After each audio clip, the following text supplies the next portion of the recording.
Hi viewers, welcome to doctor fax. నేను మీ doctor Srinath. ఈరోజు మాట్లాడుకునేటువంటి topic సంతానలేమి. మహిళల్లో ఏర్పడేటువంటి సంతానలేమి సమస్యల గురించి మనం మాట్లాడుకుందాం. ఇన్ఫర్టిలిటీ అంటాము. ఒక కపుల్కి మ్యారేజ్ అయింది, 2 సంవత్సరాలు అయింది. ఎలాంటి గర్భనిరోధక సాధనాలు వాడట్లేదు. అంటే పిల్లలు కలగకుండా వాళ్ళు ఎలాంటి జాగ్రత్తలు తీసుకోవట్లేదు ఆ కపుల్ అనేవాళ్ళు. సో, అలాంటి వ్యక్తులకు 2 సంవత్సరాలైనా కూడా సంతానం కావట్లేదు, లేదా సంతానం నిలవట్లేదు. అంటే దాన్ని ఇన్‌ఫర్టిలిటీ సమస్యగా మనం చెప్పుకుంటాం. ఈ సంతానలేమికి చాలా కారణాలుంటాయి. అయితే మహిళల్లో 50%, పురుషుల్లో 50% కారణాలుంటాయి. ఇద్దరిలో కూడా ఈక్వల్ కారణాలు కనిపిస్తూ ఉంటాయి. మహిళల్లో ఏర్పడేటువంటి ముఖ్యమైన కొన్ని కారణాలు మనం ఈరోజు మాట్లాడుకుందాం. సో, మహిళల్లో ఈ సంతానలేమి సమస్యకు ఎక్కువగా కారణాలు ఏంటి అంటే, గర్భసంచిలో ఏర్పడేటువంటి కణుతులండి. వీటిని మనం పీసీఓడి అని అంటాము. ఈ పీసీఓడి అనేటువంటి కణుతులు ఏంటంటే, ఓవరీస్‌లో ఏర్పడేటువంటి కణుతులు. అంటే అండాశయంలో ఏర్పడేటువంటి కణుతులు. ఈ కణుతులు 1, 2 కాకుండా 4, 5 ఒక చిన్న చిన్న నీటి బుడగల్లాగా కణుతులు ఏర్పడుతూ ఉంటాయి. ఇప్పుడు వీటి నుంచి అండం విడుదల అవ్వడం అనేది సక్రమంగా జరగదు. కాబట్టి నెలసరి అయిపోయినాక కూడా అండం విడుదల లేకపోవడం వల్ల కన్సీవింగ్ అనేది, ప్రెగ్నెన్సీ అనేది సరిగ్గా నిలవదు. ఇది మొట్టమొదటి కారణం అండి ఇది. రెండవది, గర్భసంచి లోపలి భాగంలో ఏర్పడేటువంటి పొరలో ప్రాబ్లమ్స్. అంటే దాని లోపల ఏర్పడేటువంటి చిన్నపాటి థిక్ ఒక పొర, ఉపరితలంలో లేయర్ అంతా కూడా థిక్‌గా మారిపోతూ ఉంటుంది. దీన్ని మనం అడినోమయోసిస్ అంటాము. ఇది కారణం కావచ్చు.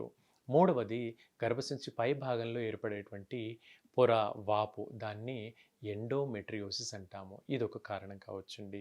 ఇక పెల్విక్ ఇన్‌ఫ్లమేటరీ డిసీజ్ అనేటువంటిది కూడా కారణమవుతుంది. అంటే మూత్రనాళంలో ఇన్ఫెక్షన్స్, కొన్ని రకాల వైరల్ ఇన్ఫెక్షన్స్ మూలంగా కూడా సంతానం అనేది సరైన సమయానికి నిలవదు.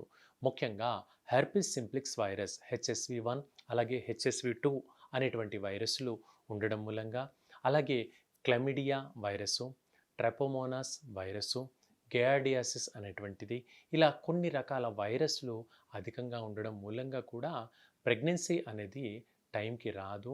ఒకవేళ వచ్చినా కూడా టైంకి నిలవకుండా తొందరగా అబార్షన్ అయ్యేటువంటి అవకాశాలు మనకు కనపడతాయి. మహిళల్లో తరచుగా మూత్రనాళంలో ఇన్ఫెక్షన్స్ అవుతున్నాయంటే, మూత్రనాళం భాగం లోపలి భాగంలో ఏవైనా ఇన్ఫెక్షన్స్ ఉంటేనే ఈ విధంగా అవుతుంది. దీన్ని యూటీఐ అని అంటాము. ఇంకాస్త డెప్త్‌గా ఇన్ఫెక్షన్ పేరును చెప్పుకోవాలంటే సెక్షువల్లీ ట్రాన్స్మిటెడ్ డిసీజెస్, ఎస్టీడీస్ అని అంటాము. ఈ ఎస్టీడీస్ మూలంగా కూడా మహిళల్లో ప్రెగ్నెన్సీ అనేది అబార్షన్‌కి దారితీసే ప్రమాదం ఉంటుంది. ముఖ్యంగా హెచ్ఎస్వి వైరస్ అనేది చాలా ప్రమాదకరము. హెర్పిస్ సింప్లెక్స్ వైరస్ మహిళల్లో ఉండడం మూలంగా 2వ నెల లేదా 3వ నెలలోపే అబార్షన్ అయ్యేటువంటి అవకాశాలు ఎక్కువగా కనపడతాయి. పదే పదే మూత్రంలో మంట రావడము, పదే పదే మూత్రానికి వెళ్ళాలి అనిపించడము, వెళ్ళేసి వచ్చిన తర్వాత కూడా ఒక 5 నిమిషాలు కూడా కాలేదు, మళ్ళీ యూరిన్ వస్తున్నది అనేటువంటి సెన్సేషన్ ఉండడము, ఈ మూత్రనాళంలో ఇన్ఫెక్షన్‌లో ప్రధాన లక్షణంగా మనం చెప్పుకోవచ్చు. అయితే ఈ వైరల్ ఇన్ఫెక్షన్స్ అన్నీ ఒక్కో తీరు ఒక్కోలాగా ఉంటాయి. ఒక్కోటి ఒక్కోలాగా లక్షణాలు చూపిస్తుంటాయి. ఫలానా అన్ని ఇన్ఫెక్షన్‌లకు ఒకే తీరుగా మనం ట్రీట్మెంట్ అనేది ఇవ్వలేమండి. అలాగే ఇంకొక కారణం ఏంటంటే, గర్భసంచి లోపలి భాగంలో మనకు ఫెలోపియన్ ట్యూబ్స్ అని అంటాము. ఫెలోపియన్ నాళాలు అని అంటాము. ఈ ట్యూబ్స్ కొన్నిసార్లు బ్లాక్ అయి ఉంటాయి. అంటే ఆ అండం విడుదల కావాలంటే ఆ ట్యూబ్ గుండా బయటికి రావాలి. ఆ ట్యూబ్ బ్లాక్ అయిపోయిందనుకోండి, అండం విడుదల బయటికి రాదు. అలా బయటికి విడుదల రాకపోవడం మూలంగా కూడా మనకు ప్రెగ్నెన్సీ నిలవదు. ఎందుకంటే వీర్యంలోని శుక్రకణాలు దగ్గరికెళ్ళినప్పటికీ అండం విడుదల లేదు కాబట్టి శుక్రకణాలు వృధా అయిపోతాయి. కన్సీవింగ్ అవ్వరు. సో, ఈ ఫెలోపియన్ ట్యూబ్ బ్లాక్ ఉంది చూసారో, దీనికి సర్జరీ అక్కర్లేకుండా మందులతో మనం క్లియర్ చేయొచ్చండి. సో, ఫెలోపియన్ ట్యూబ్ అప్పుడు కాస్త ఓపెన్ అయిందనుకోండి, మనకు ఆ అండం విడుదల ఈజీగా అవుతుంది. కిందికొచ్చిన తర్వాత అది ప్రెగ్నెన్సీకి నిలుస్తుంది. జైగోట్ అంటాం దాన్ని మనం. ఫర్టిలైజేషన్ జరిగిన తర్వాత ఏర్పడేటువంటి చిన్నపాటి మొట్టమొదటి పిండాన్ని జైగోట్ అంటాము. సో, అది ఏర్పడేందుకు అవకాశం ఉంటుంది. ఇక ఈ పెల్విక్ ఫ్లోర్ మజిల్స్ ఏమన్నా, అంటే ఈ పెల్విక్ ఫ్లోర్ యొక్క కండరాలు ఏమన్నా బిగుతుగా లేకపోతే కూడా వాటి స్ట్రెంథనింగ్‌కి కూడా మెడిసిన్స్ ఉంటాయి. మనం హోమియోపతి మెడిసిన్స్ వాటికి వాడుకున్నామనుకోండి, అబార్షన్‌ని నివారించొచ్చు, ఇన్ఫెక్షన్‌ని నివారించొచ్చు.